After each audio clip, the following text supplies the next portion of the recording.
are you saying, Dad? What are you saying? ఏం సమస్య తీరిపోయింది? ఒకే ఒక్క మాట సారీ, ఐ మీన్ క్షమించండి అంటే సరిపోతుందా? సమస్య తీరిపోతుందా? నా ఒళ్ళొప్పులు తగ్గిపోతాయా?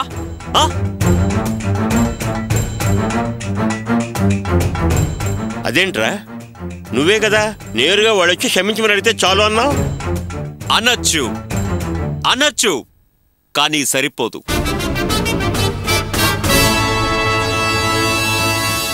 Who the hell is he? He's a bloody mechanic. And he after all ఒక auto driver. But who am I? I'm a businessman. Big businessman. అలాంటిది నన్ను వీళ్ళు ఈ కేరా ప్లాట్ఫామ్ నా కొడుకులు నలుగురిలో కొట్టి అవమానించి కొడితే ఊరుకుంటా అనుకుంటున్నారా?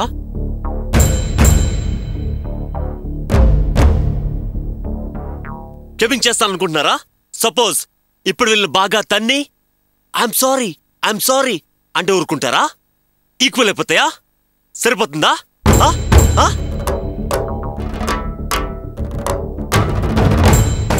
అదేంటి అల్లుడు గారు, ఇద్దరూ వచ్చి క్షమించమని అడగాలన్నారు, వచ్చి క్షమించమని అడిగారు కదా. చూడనంటే బయట ఉండి ఎవరైనా కాంప్రమైజ్ మాట్లాడొచ్చు, కానీ దెబ్బలు తిన్న వాణ్ణి ఆ బాధ నొప్పి నాకు మాత్రమే తెలుస్తుంది.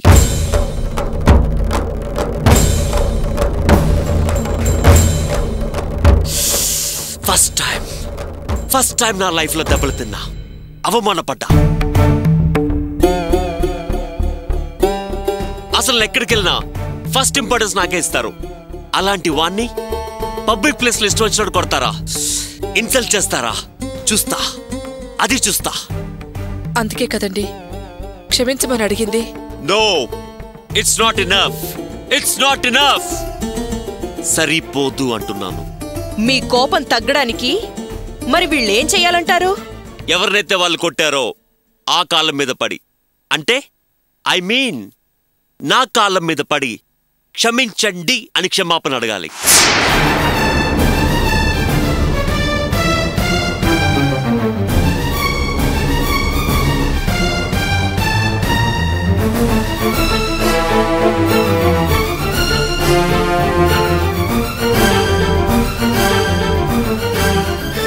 కావ్యతో పెళ్ళైన తర్వాత ఈ మెకానిక్ గాడు నాకు బంధువు అవుతాడు. అప్పుడు నేను నాకు జరిగిన అవమానాన్ని మనసులో పెట్టుకుని వీడి ఫేస్ చూస్తూ ఎలాగుండగలను? ఉండలేను, భరించలేను. నేను గర్వంగా తలెత్తుకుని తిరగాలంటే నా కాళ్ళ మీద పడి క్షమించమని అడగాలి.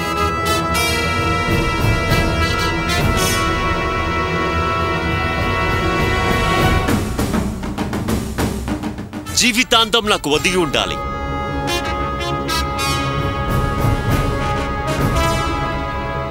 అలా ఉంటానని నాకు మాట ఇవ్వాలి. ఐ మీన్ ప్రామిస్ చేయాలి. ఏంటమ్మా అలా నోరు మెదపకుండా సైలెంట్ గా ఉండిపోయావేంటి? ఇంతకు ముందేదో అన్నావు, పెద్ద పెద్ద చదువులు, సంస్కారం, నాగరికత, ఆస్తి, అంతస్తు అంటూ పెద్ద పెద్ద బిరుదులిచ్చావు. ఇప్పుడు చెప్పు, మా ఆయన ఈయన కాళ్ళ మీద పడి క్షమాపణ అడగాలా?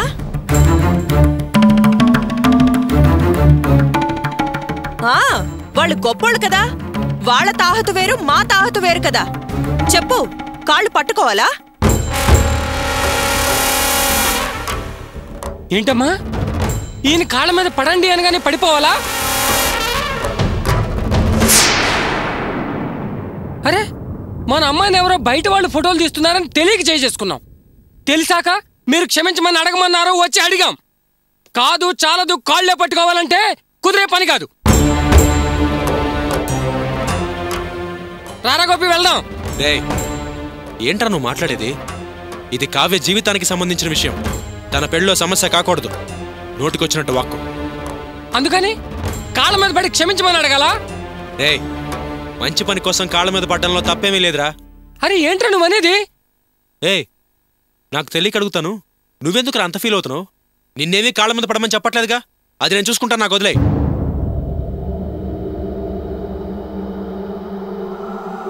Sorry sir. సార్, నేను కాళ్ళ మీద పడి క్షమాపణ అడిగితే మీ కోపం పోతుంది అంటే అలా చేయడానికి నాకేమీ అభ్యంతరం లేదండి.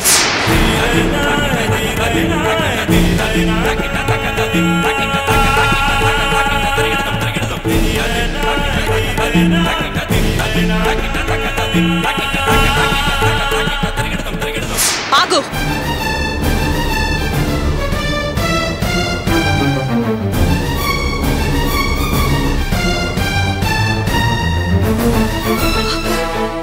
ఏంటి నువ్వు చేస్తున్న పని? నీకు కొంచెమైనా అవమానంగా లేదా? మనం ఎందుకు ఇలా చేస్తున్నాం?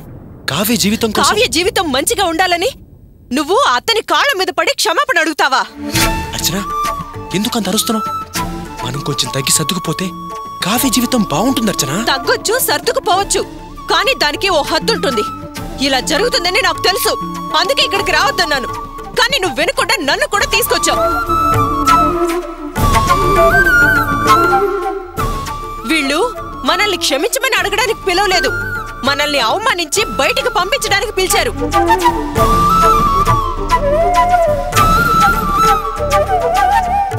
వీళ్ళు సరైన వాళ్ళు కాదు, వీళ్ళ పద్ధతి సరిగ్గా లేదు. వెళ్దాం పదండి. అర్చన, ఏంటి నువ్వు? మనం ఇక్కడ దాకా ఎందుకు వచ్చాం? అర్చన, నేను చెప్పేది కొంచెం జాగ్రత్తగా విను. మన వల్ల కావ్య జీవితం పాడవకూడదు. కావ్య పెళ్లి చేసుకుని సంతోషంగా ఉండాలి, అత్తగారు కూడా సంతోషంగా ఉండాలి. ఆయన కావాల్సింది కాళ్ల మీద పడ్డమే కదా, అందుకే సరే అన్నాను, వదిలేసేయ్. వద్దు, నిన్ను నువ్వే అవమానపరుచుకోవద్దు, నీ గౌరవ మర్యాదలు తగ్గించుకోవద్దు.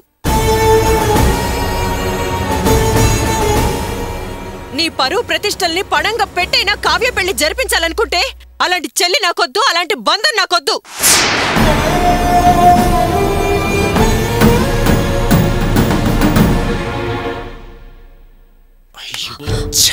అర్చన, ఏంటి నువ్వు? నేను చెప్పేది అన్నయ్య, నువ్వు అడిగిన ఒక్క మాట కోసం మేము ఇక్కడి దాకా వచ్చాం.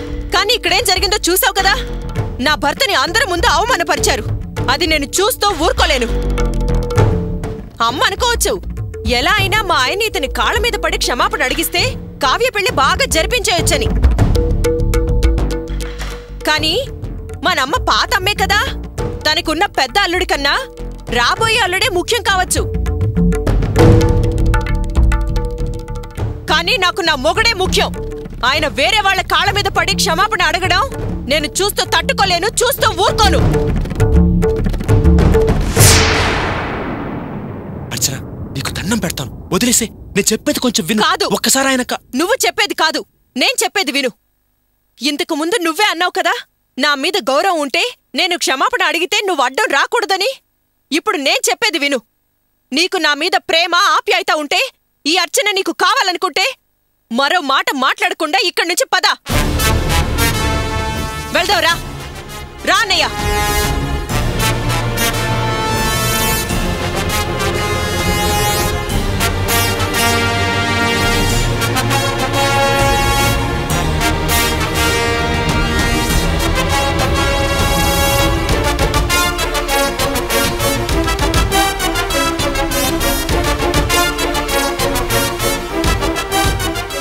ఆఫ్టర్ ఆల్ ఒక మెకానిక్ భార్యకి ఇంత రోషమా? మీ మాటలు విని నా స్టేటస్ నుంచి ఒక స్టెప్ దిగొచ్చింది చూడండి. అందుకు నన్ను నేనే అనుకోవాలి. వాళ్ళిద్దరు వచ్చిన కాళ్ళ మీద పడి క్షమించమంటే నీ పెళ్లి.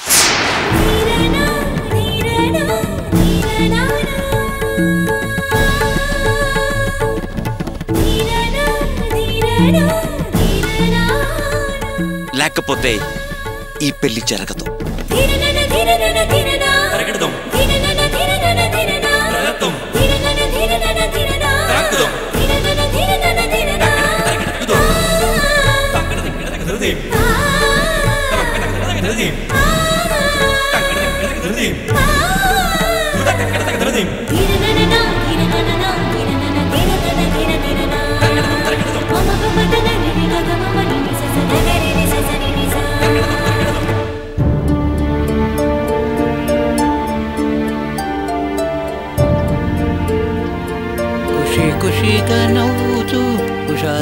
ఆశలను హుషారు మావయ్య?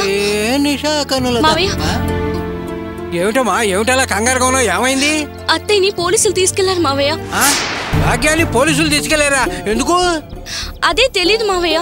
ఎందుకని ఎన్నిసార్లు అడిగినా వాళ్ళు కారణం చెప్పలేదు. అడిగిన దానికి సమాధానం చెప్పలేదు మావయ్య. అత్తయ్యని పోలీస్ స్టేషన్ కి తీసుకెళ్లారు. నేను వాసుకి ఫోన్ చేసి విషయం చెప్పాను. అత్తయ్య ఏమో ఇంకా రాలేదు. వాసు ఏ ఫోన్ చేయలేదు. అట్లాగా? నాకు చాలా భయంగా ఉంది మావయ్య. అయినా అది అయిన దానికి కాని దానికి గలగల అరుస్తుందే గాని అంత గయ్యాడిది కాదమ్మా. అది పోలీస్ స్టేషన్కి వెళ్ళేంత తప్పేది చేసి ఉండదే.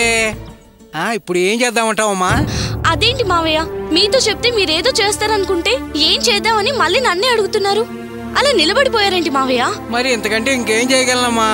పోనీ గోపి ఉన్నా ఏదో ఒకటి చేసి ఎక్కడికొక్కడికి వెళ్ళి ఎవరో ఒకళ్ళు కాళ్ళు పట్టుకుని మీ అత్తయ్యని బయటికి తీసుకొచ్చేవాడు. సర్లేమ్మా, నేనేదో ఒకటి చేసి నా భాగ్యాన్ని నేను తీసుకొస్తానమ్మా. తీసుకొస్తాను.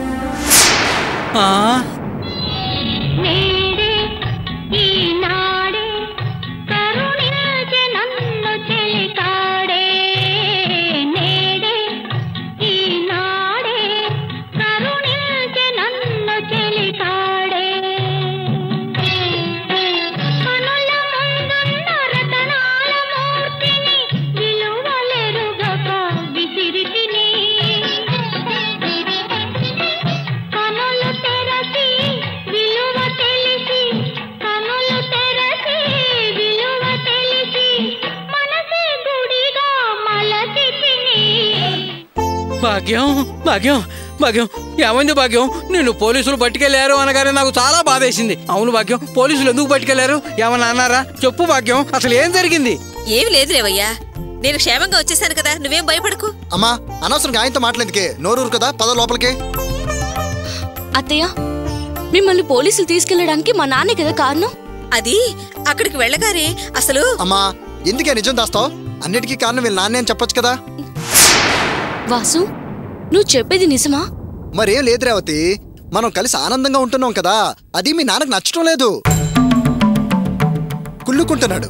అందుకే మా అమ్మ తన కూతుర్ని ఏడిపిస్తుందని కేసు పెట్టాడు. అవునమ్మా. మా అమ్మని పోలీసులు తీసుకెళ్లి బెదిరిస్తే నేను ఆవేశపడి నిన్ను బయటికి తరిమేస్తానని ఆయన గారి ప్లాన్ అనుకుంటాను. ఇలాంటి పిచ్చి ఆలోచనలు, పిచ్చి ప్లాన్లు వేయొద్దని వార్నింగ్ ఇచ్చి మరీ వచ్చాను. ఎందుకు మా నాన్న మరీ ఇంత మూర్ఖంగా తయారయ్యారు? నువ్వేం దిగులు పడకమ్మా, వీడు పోలీసు వాళ్ళకి అన్ని విషయాలు వివరంగా చెప్పాడు. ఇక మనకి ఏ ఇబ్బంది ఉండదు. అమ్మా, స్కూల్ వదిలే టైం అయింది, నేను వస్తానమ్మా. సరేరా. వస్తాను రేవతి.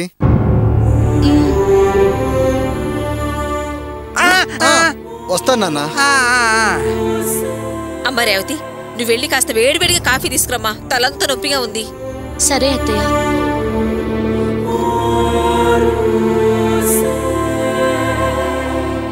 భాగ్యం, ఏంటయ్యా?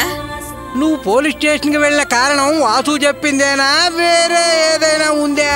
అవునయ్యా, అదే కారణం, ఇంకే ఉంటుంది. ఏదో వేరే కారణం ఉన్నట్టు నా మనసుతో వస్తోంది. ఇద్దరూ కలిసి అసలు నిజాన్ని దాచి వేరే నాటకం ఆడుతున్నారేమో అనిపిస్తోంది. అనిపిస్తుంది అనిపిస్తుంది, ఎందుకు అనిపించదు? నీకు అన్ని అలాగే అనిపిస్తాయి. కామెల వాడికి లోకమంతా పచ్చగా కనిపించినట్టు నాటకం ఆడవాడికి అంతా నాటకం లాగానే కనిపిస్తుంది. అందుకేనే మరి నీ మొహంలో పోలీస్ స్టేషన్కి వెళ్ళిన భయము, కంగారు, నామర్త లాంటి లక్షణాలు ఏవీ కనబడతలేదు. అందుకని. ఎలా కనిపిస్తాయ్యా? వాసు వచ్చి క్షేమంగా తిరిగి తీసుకొచ్చాడు కదా, ఇంకెందుకు భయము, కంగారు? నువ్వు అనవసరంగా ఏదేదో ఊహించుకొని ఎక్కువగా మాట్లాడుకు. ఏదో నీ వైపు కాస్తంత ప్రేమగా చూసి మాట్లాడాను కదా, అదే నేను చేసిన తప్పు. వాసు ముయించినట్టు ఎప్పటికప్పుడు నీ నోరు టక్కన ముయిస్తే గానీ నీ రోగం కుదరదు, నీ నోరు ముయ్యవు. ఏంటిది? వచ్చినప్పుడు ప్రేమగా ఆప్యాయతగా 4 మాటలు మాట్లాడి నిజం చెప్పమనగానే నిప్పు తొక్కిన కోతిలాగా యాక్షన్ మార్చేసింది. లాకులు తెరిచిన డ్యాములాగా నోరు తెరిచి మాట్లాడుతోంది. అంటే ఇందులో ఏదో విషయం దాగి ఉంది. అది అసలు నిజం. రంగయ్య, నీ 7th సెన్స్కి పందగిలింది. ఉపయోగించు. డిటెక్టివ్ అవతారం ఎత్తు. ఇన్వెస్టిగేషన్ చేసి అసలు నిజాన్ని బయటికి లాగు. Okay, proceed. ఈ పెళ్లి జరగదు. కావ్య, ఏంటి నువ్వనేది? ఏదైనా కాస్త మాట్లాడేటప్పుడు ఆలోచించి మాట్లాడాలి. బాగా ఆలోచించి మాట్లాడుతున్నాను. నన్ను పెళ్లి చేసుకోవడం కుదరదని చెప్పడానికి వాడెవడు? అందుకే నేనిప్పుడు చెప్తున్నాను. నా కుటుంబాన్ని అగౌరవపరిచి నా బావను అవమానపరిచిన వాణ్ణి నేను పెళ్లి చేసుకోను. ఈ పెళ్లి జరగదు. తెలివి తక్కువగా మాట్లాడకు కావ్య. ఇది నీ జీవితానికి సంబంధించిన విషయం. మేమంతా బాగా ఆలోచించే నిర్ణయం తీసుకున్నాం. ఏంటి మీరంతా అంతగా ఆలోచించి తీసుకున్న నిర్ణయం? మీరు చాలా తెలివి తక్కువ నిర్ణయం తీసుకున్నారు. అన్నయ్య, నువ్వు అమ్మ మాటలు విని విని అమ్మలా ఆలోచిస్తావని, ఇలా చేస్తావని నేను ఊహించలేదు.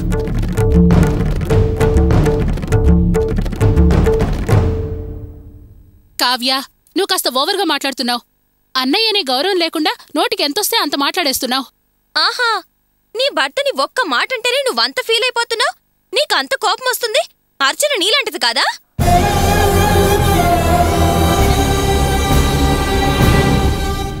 తన భర్తని వేరే వాళ్ళెవరో క్షమించమని అడుగు, కాళ్ల మీద పడి క్షమాపణ కోరు, ముక్కు నేలకి రాయి, గుంజిళ్లు తీయి అంటే అది ఎంత ఫీల్ అవుతుందో ఆలోచించు.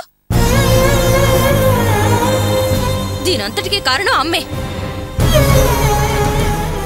బావను క్షమించమని అడిగితే సరిపోతుందనేది అబద్ధమని తెలిసింది కదా. వాళ్ళకి బావ మీద కోపం పోలేదు, తగ్గలేదు. అందుకే వాళ్ళ కాళ్ల మీద పడి క్షమాపణలు అడగాలన్నారు.